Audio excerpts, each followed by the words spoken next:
Welcome to Ancient Edge, where we uncover the hidden knowledge that shaped survival across the ages.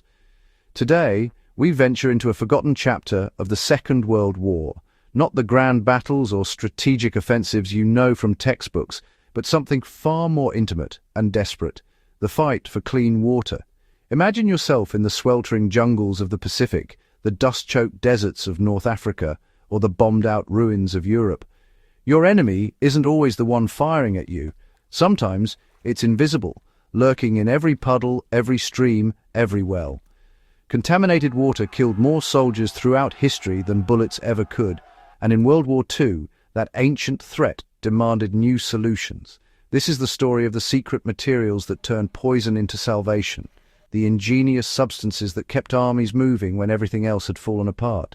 These weren't high-tech marvels from research laboratories. They were born from desperation, scavenged from the earth itself, and they saved countless lives through sheer resourcefulness. In the chaos of World War II, water became a weapon as deadly as any bomb. Contaminated sources harbored typhoid, dysentery, and cholera, diseases that could decimate entire battalions faster than enemy fire. Military planners understood this brutal arithmetic.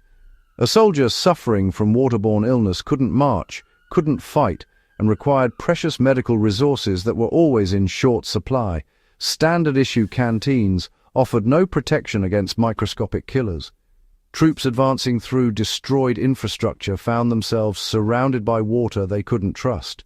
Shell craters filled with stagnant pools, rivers polluted by decaying matter, wells deliberately poisoned by retreating forces. The challenge wasn't just finding water, it was making that water safe to drink immediately, without the luxury of time or specialized equipment. Frontline conditions left no room for complex purification systems. Soldiers needed solutions they could improvise in minutes, using whatever materials the battlefield provided. This wasn't a problem that could wait for supply chains or laboratory breakthroughs. Men were dying of thirst, surrounded by water, and necessity became the crucible for extraordinary innovation. Wartime rationing meant that sophisticated filtration materials were luxuries few units could access. Engineers and medics found themselves asking fundamental questions. What substances could remove contaminants? What could be found anywhere, behind any line, in any theatre of war? The answers lay not in factories, but in nature itself, and in understanding principles of purification that stretch back millennia. The most crucial discovery was activated charcoal, but not the refined industrial product we know today. Soldiers learned to create it themselves through a process called in situ carbonization, essentially controlled burning that transformed ordinary wood, coconut shells, or even bone into a powerful purification medium. By charring organic material in low oxygen conditions, they created a substance riddled with microscopic pores, each one capable of trapping molecules of contamination. This charcoal worked through adsorption, a process where impurities literally stuck to its vast internal surface area, removing not just visible dirt, but chemicals, odors, and biological threats. A handful of burnt coconut shell, properly prepared, could transform fetid water into something drinkable. But charcoal alone wasn't enough. Military filtration systems relied on layered defenses, each material playing a specific role in the purification process. Coarse gravel formed the foundation, catching the largest debris, leaves, insects, chunks of soil. Above that, layers of progressively finer sand acted as mechanical sieves, trapping smaller particles through sheer physical obstruction. The beauty of this approach was its simplicity and availability. Sand and stone existed everywhere, from Pacific atolls to European riverbanks. Soldiers could construct functional filters from materials literally beneath their feet. Yet the most surprising innovations came from repurposed textiles. Cotton gauze, the same material used for bandages, became a critical filtration layer. Multiple sheets of cloth, tightly compressed, could catch bacteria and parasites too small for sand to stop. Some units experimented with wool, whose natural fibers created an effective barrier against microorganisms.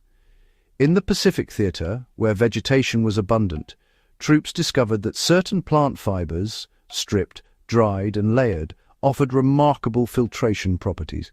Even moss, compressed into dense mats, served as an emergency pre-filter for the most contaminated sources.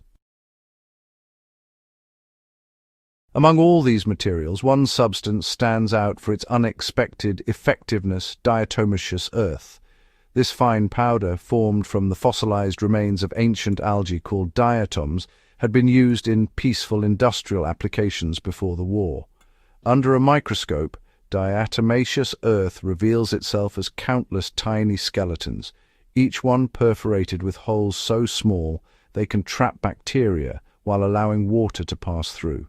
Military engineers recognized its potential for field purification. Unlike activated charcoal, which required preparation, diatomaceous earth could be used immediately.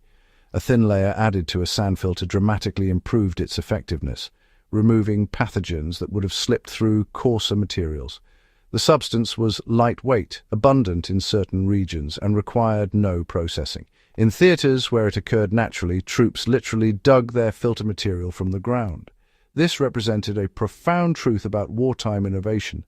The most valuable resources are often the most overlooked. While generals planned strategies with tanks and aircraft, survival depended on understanding the microscopic architecture of fossilized algae.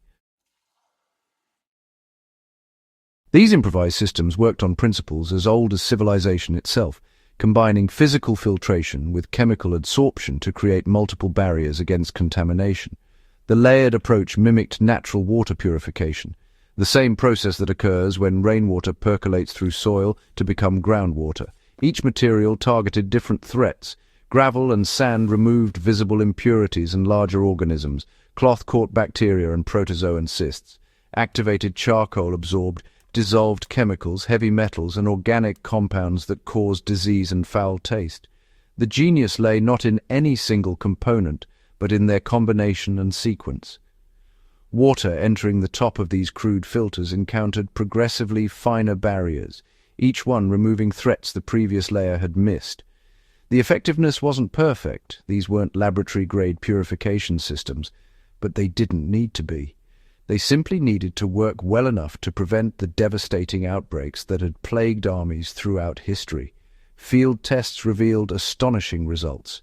Even the most basic multi-layer filter reduced bacterial counts by 90% or more. When combined with chemical treatment like chlorination, survival rates from waterborne disease climbed dramatically. Units equipped with improvised filtration systems maintained combat effectiveness in conditions that would have crippled previous generations of soldiers. The materials themselves cost almost nothing and could be assembled by anyone with basic instruction. A soldier with a section of bamboo, some sand, charcoal from last night's fire, and a scrap of cloth could build a filter that protected his entire squad. This democratization of purification technology meant that survival no longer depended on supply lines or specialized equipment. Knowledge became the ultimate resource. The emergency water filters of World War II represent more than a footnote in military history. They embody a profound lesson about human adaptability and the power of understanding fundamental principles.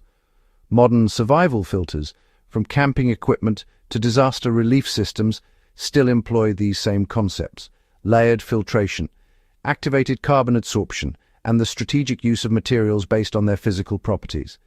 The descendants of those wartime innovations now save lives in refugee camps, after natural disasters, and in remote areas worldwide. Yet we've lost something in the transition to manufactured solutions. Those World War II soldiers possessed knowledge that transcended specific products. They understood how purification worked at a fundamental level, which meant they could create solutions from whatever materials they found. In an age of supply chain vulnerabilities and environmental uncertainty, that resourcefulness carries renewed relevance. The secret materials of wartime filters weren't really secret at all. They were hidden in plain sight, waiting for necessity to reveal their potential. The next time you turn on a tap or unscrew a bottle of filtered water, remember the soldiers who transformed burnt coconut shells and river sand into salvation. Their legacy lives in every emergency preparedness kit, every humanitarian relief effort, every survival manual that teaches filtration through layered natural materials. If this journey into forgotten ingenuity fascinated you, subscribe to Ancient Edge and join us as we continue uncovering the hidden knowledge that shaped survival across the ages. Share this video with anyone who values resourcefulness and the lessons history offers for uncertain times. The wisdom of the past isn't just about understanding where we came from, it's about preparing for whatever challenges lie ahead. Until next time, keep exploring, keep questioning, and never underestimate the power of simple materials in skilled hands.